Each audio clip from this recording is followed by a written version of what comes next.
Another page of Uppercut to be painting today. I'm not sure how newsworthy this is, but I actually did get Clip Studio Paint. Been messing around with it a little bit. I like it.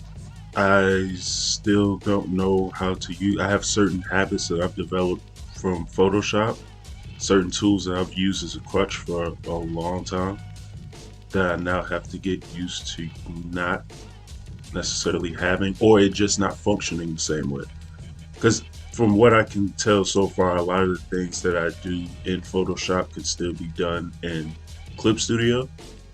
The only thing that's really bothering me in the outset is I don't know, maybe somebody else can help me with this. This is why I'm glad I have this YouTube channel sometimes. So I have this thing where I use the selection tool, almost like, let's, as an example, since I'm already doing this on the screen, if I was to click on Raekwon here on his face, I didn't mean to click Dan, but if I click on Raekwon's face, grab a color and start coloring in his face.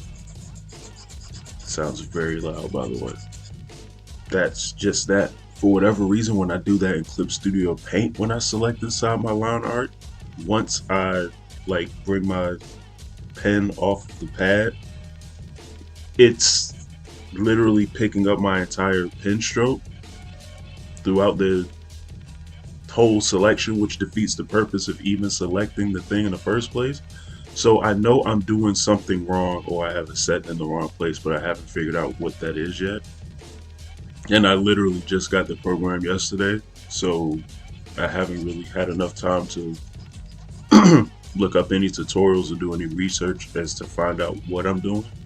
I just got in the program and started haphazardly doing stuff when I started it up. I will say I love the pen pressure on Clip Studio Paint. I actually thought there was something wrong with my tablet pen because I had so much trouble, or still do have so much trouble, like using like certain pressured lines and stuff. Like, it's actually been a problem. Just got used to not having the line quality as sharp as it could be. And then I'm drawing in pixels, it doesn't help. But the second I got in Clip Studio Paint and started drawing, it's like, wow, this is what it's supposed to be like using a tablet. Especially those G pen functions is amazing.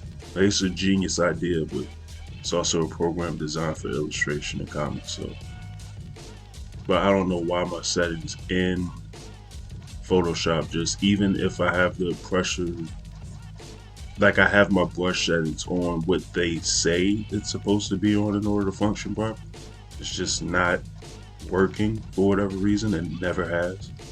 Or it'll work temporarily, and the next time I get in Photoshop, it's changed or defaulted for some reason. I don't know.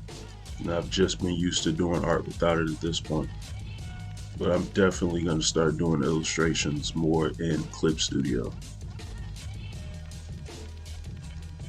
What in the hell am I doing right now? Okay, there's absolutely no rhyme or reason as to how I was just coloring Dan a second ago. I don't know why I won't just select every piece of Dan that I need to color everything at one time. I have no idea why I'm doing this once at a time. Alright, the perspective on this is slightly off. That's what I get for not measuring this stuff out at the beginning. I hate when I start just ad-libbing details on the fly. I always end up forgetting something or messing something up.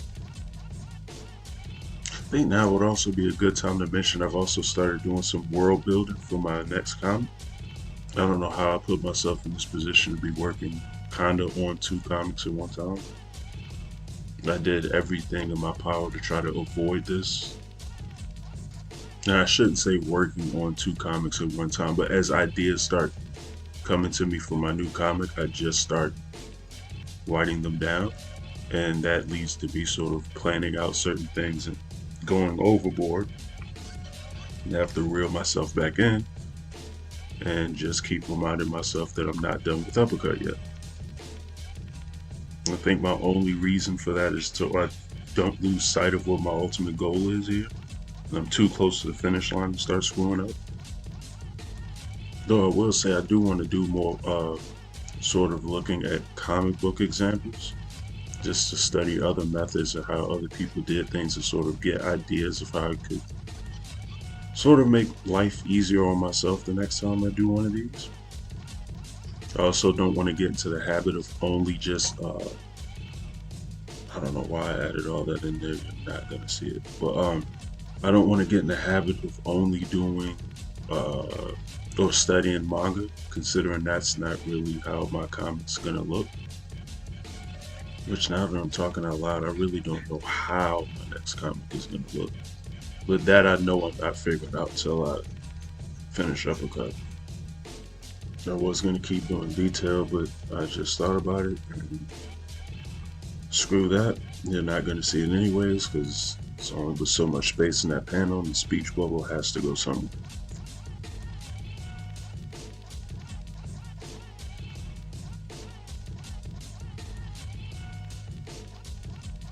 Oh no. Let's fix that up some.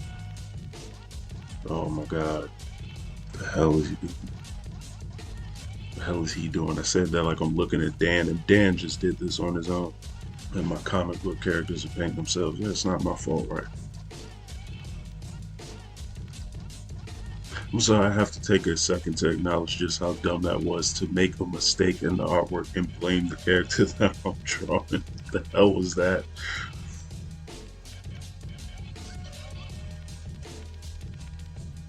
I should figure now would be a good time to mention that I also had an update of Uppercut come out yesterday.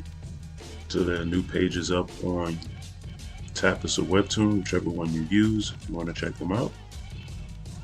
Which reminds me, it's been a hot minute since I've been perusing around the forums on Tapas. Or been on Tapas now that I think about it. I don't know how at some point I found myself on Webtoon way more than Tapas, but well, never mind. Tapas is also very different from how it was when I first started using it, so it kind of makes sense.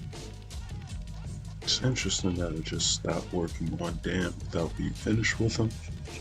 Let me go back and tackle him before I get going on Raekwon. Spent so much time on the one panel, forgot I had these up here. There I go again, looking for the wrong colors on the wrong character. I have no idea how to do that every time. I hope I haven't been selecting Dan's colors for Raekwon. One of the rare times I've drawn Val smiling in this comic. Actually, the last couple pages. Now that I think about it, I don't know if I've ever drawn him smiling in the entire time I've been doing this comic. Granted, there's been absolutely nothing for the character to smile about, but still.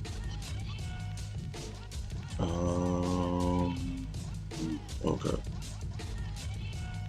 I completely forgot what I was doing highlights with for a second. Was I just looking at Raekwon's palette for Val? Like, what the hell am I doing? Let's just do a faint highlight on here, and I am finished. Go on to the lettering phase and call this a day. So, I'm calling the quits here. There's a lot of dialogue on that last panel, so all that negative space is going to be taken up with. But other than that, pretty happy with this page. And another example of the text is about to take up a lion's share of the detail that I did in that third panel. And that took up the majority of the time of me working on this today. But in any event, I'm about to just go ahead and do the lettering and get started on my next page. But if you enjoyed the video, go ahead, like, subscribe if you haven't, and you all have a good one. And I'm out.